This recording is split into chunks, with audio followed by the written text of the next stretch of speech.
बीबी नगर नाम का एक दूरवर्ती गांव था। उस गांव से बगल वाले गांव या शहर जाना है तो गांव के बगल वाले नदी को पार करके जाना पड़ता था।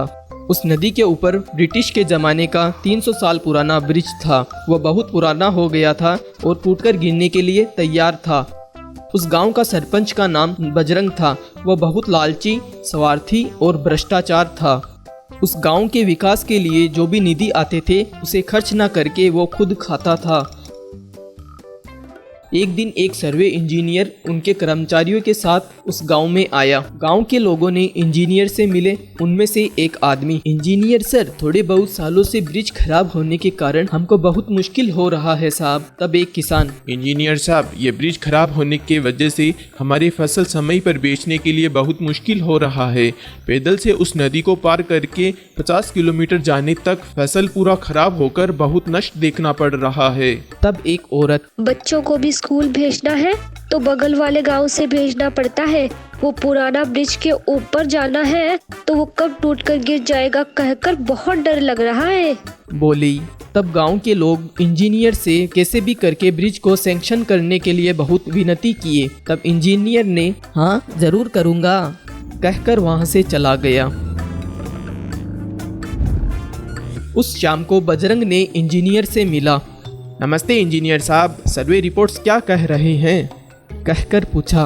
तब इंजीनियर, वही है जी, गांव के लोग बहुत चिंता हो रहे हैं, इसलिए ब्रिज बनाना है ना, ये रिपोर्ट देते ही ब्रिज सैंक्शन हो जाएगा, कहा। तब बजरंग ने उसे रिश्वत दिया। रिश्वत लेते ही इंजीनियर बदल गया।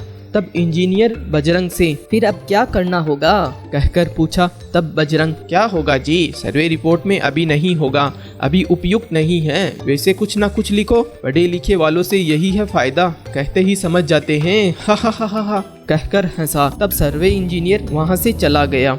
एक दिन शहर में पढ़ाई करने वाला भानु प्रताप का बेटा नीरव गाँव को आया। उस गाँव में जो भी हुआ वो सब भानु प्रताप ने नीरव को बताया। थोड़े दिन के बाद बहुत जोर की बारिश होने के वजह से वो ब्रिज टूटकर गिर गया। गांव वाले सब मिलकर सरपंच के पास गए। तब भानु प्रताप सरपंच से, सरपंच जी, कितने दिन से हमारे गांव में नया ब्रिज बनवाने के लिए आपको और सरकार को बहुत विनती कर रहे हैं। हर बार आप हमें कुछ न कुछ कारण बताकर भेज दे रहे हैं। अब तो वो पुराना ब्रिज टूट गया है, कहा। तब नीरव कलेक्टर साहब से मिलकर पूछा तो आपका ब्रिज सैंक्शन होकर फंड्स भी रिलीज हो गई हैं। वो फंड्स आपके गांव को मिलकर बहुत दिन हो गए हैं। आपके सरपंच ने साल टेस्ट करवाया है। अभी ब्रिज बनवाने के लिए मौसम अच्छा नहीं है कह रहे थे, हम कुछ भी नहीं कर सकते हैं, जाकर अपने सरपंच जी को पूछिए कहकर हमें भेज दिया, कहा। तब बजरंग, तुम्हारे कहने का क्या मतलब है? जाने दो कहकर मर्यादा से बात कर रहा हूँ तो सर पर चढ़ रहे हो, जाइए जाइए यहाँ से, कहकर सबको भगा दिया। थोड़ी देर के बाद नीरव अपने फ्रेंड्स को टी स्टॉल के पास मिला। तब एक दोस्त, हमारे गांव से नदी को पार किए बिना कुछ भी काम नहीं कर सकते हैं, अब हमारा परिस्थिति क्या है, कुछ भी समझ में नहीं आ रहा है, कहा। तुरंत ही नीरव, अरे तुम्हें पता है ना, हमारा पुराना रेलवे स्टेशन में कब से 3 कोच ऐसे खाली पड़े हैं, कहकर उनसे कुछ कहा। फिर उसके लिए सब लोगों ने ठीक है कहकर खुशी से मान लिए। उसके बाद गांव वालों से मिलकर उन 3 कोचेस को लेके आए। फिर उनसे नदी के ऊपर ब्रिज जैसा बनाए।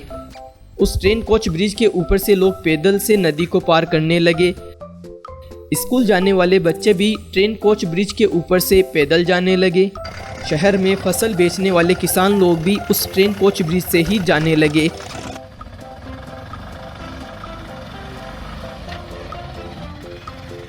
ऐसे थोड़े दिन बीत गए। ये ट्रेन कोच ब्रिज से लोग जाते हुए देखकर किसी ने वीडियो लेकर सोशल मीडिया में पोस्ट किया। वो वीडियो वायरल होकर उसके वजह से कलेक्टर और उनके ऊपर अधिकारियों को पता चला और ब्रिज के लिए फंड सैंक्शन होने से भी ब्रिज क्यों नहीं बनाया है कहकर इंक्वायरी करके बजरंग को अरेस्ट किए।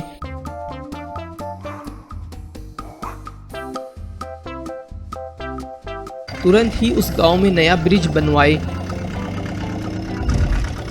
उनके गांव की सबसे बड़ी समस्या को खत्म करने के लिए गांव वाले सब मिलकर नीरव और उनके दोस्तों का प्रशंसा किए।